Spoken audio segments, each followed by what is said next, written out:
Back to the day's action, and Stoke versus Portsmouth, two sides hovering just above the relegation zone. Tony Gubba was at the Britannia Stadium. Both these teams have only had one league win in the last 3 months, but new boy James Beattie's 2 goals in 4 appearances for Stoke is very promising, while Portsmouth's David Nugent is still struggling to justify his £6 million transfer fee from Preston.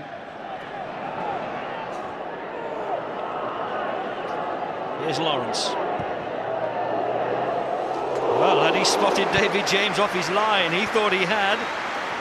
Onto the roof of the net, it was worth a dip. It would have been very embarrassing for David James if that had dropped in.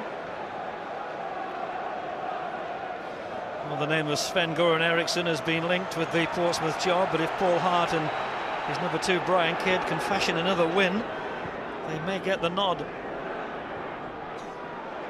Crouch sweeps it out to Pennant. There are 3 in the blue shirts to look for, and there's Crouch at the back post.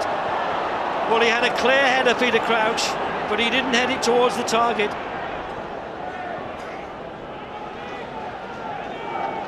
It's not a half that's memorable for the quality of its football.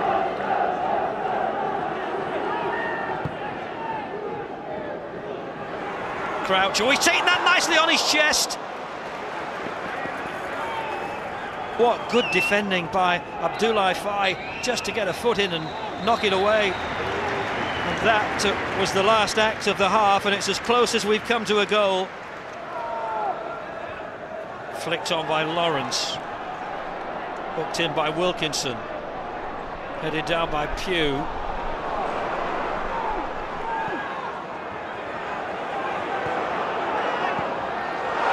Broken kindly.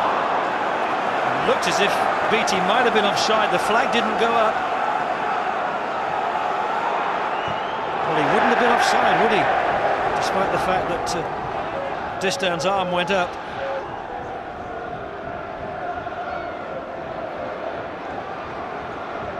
Pennant and Higginbottom. It's going to be a Portsmouth corner.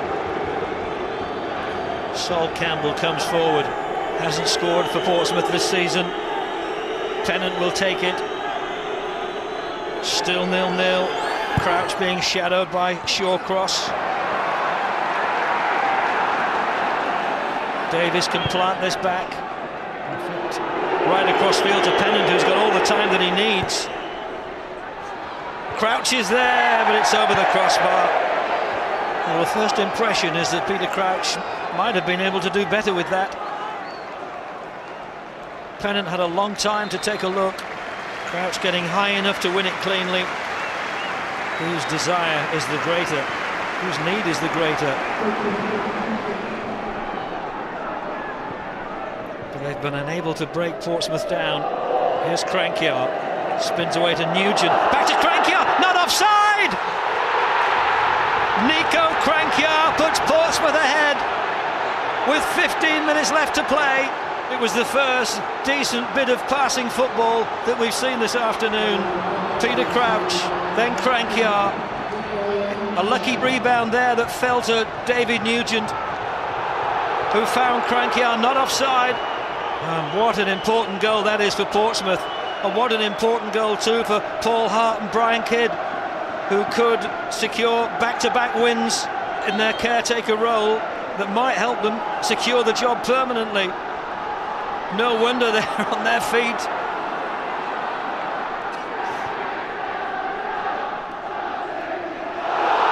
Oh, big shout for handball, and it's given. Glenn Johnson, an awkward bouncing ball, and Michael Jones has pointed at the spot. Well, it looked like it was his top of his shoulder, wasn't it? Came off the head of Sol Campbell. Well, he tried to pull his arm out of the way, but it was the way he had it extended, maybe, that's counted against him. James Beattie to take the Stoke penalty. He blasted into the net.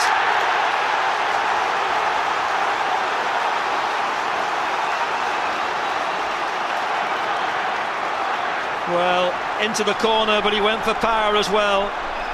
And Tony Pulis grateful again for the fact that he signed James Beattie.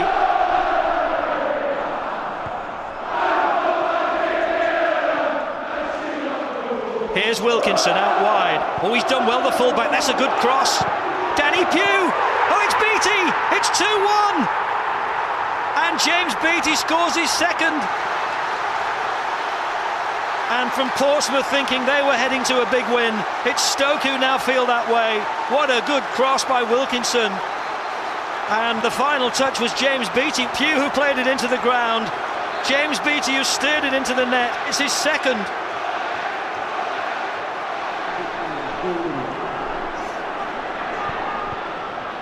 Well, there's 4 minutes of added time.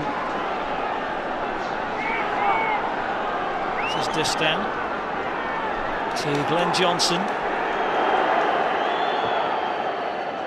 The front men for Portsmouth are just shouting for it. Driven in. Oh, it's an own goal by Shawcross.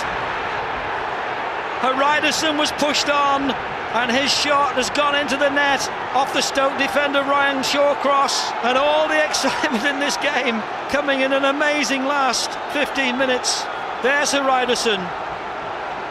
And Shawcross swung a foot at it, and he's deflected it past Sorensen, who might otherwise have stopped it. It's Stoke 2, Portsmouth 2. I didn't think it was a great game today, but our lads worked really hard. I don't think the two goalkeepers had much to do.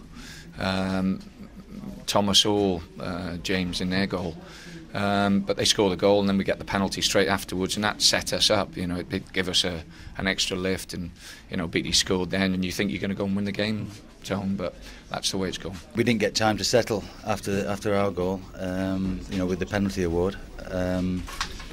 But we showed great grit and determination to keep ourselves in after the second one went in. Yeah. You're not happy, obviously, with the penalty decision. I mean, where does the arm finish and where does the shoulder begin? Well, for me, it's more of his chest. It's nowhere near his arm. So for me, it's not a penalty. Well, I suppose that's the main talking point. For 75 minutes, that game was awful, but what the last 15 minutes it was. What did you make of that penalty decision? I thought Mike Jones got it completely wrong. Yeah. I thought Glenn Johnson... You can understand why the referee might have given it, but Glenn Johnson, to me, has hit him in the shoulder. He's gone there. He's probably leaning the arm. Yeah, he's he's confused the referee, but he's in a decent position, the referee. You don't see him there. Decent position. Never a penalty in a million years. And, of course, Stoke are then right back in the match. You're away from home. You're 1-0 up, cruising, and they can't believe it. Brian Kidd, body language 65%. It's like unbelievable. I mean, you're kidding. There was a slight doubt about Beattie's goal. It looked like he might have been standing offside, but we can clear that up. Yeah, they did get this one right. The officials got this one right. Wilkinson's running down the right-hand side. Him and Haridason going together, and Wilkinson crosses it in, but Haridason's movement. Pugh knocks it back across to Beattie, but Haridason's movement takes him back there, and without doubt, when Beattie heads that ball in, he's 2 or 3 yards onside. So the officials got that one right, at least. Stoke thought they were going to go on and win the game, then 2-1 up and they're flying, aren't they? Well, both will be disappointed because Stoke 2-1 up, and time added on, and Portsmouth scored. But Portsmouth, as I say, 1-0 up away from home and cruising, and they get a bad decision against them. But 2-1 down. 2-1 down, exactly. Swings and roundabouts. That's right, swings and roundabouts. Half full and all that stuff. We're all half full. Yeah.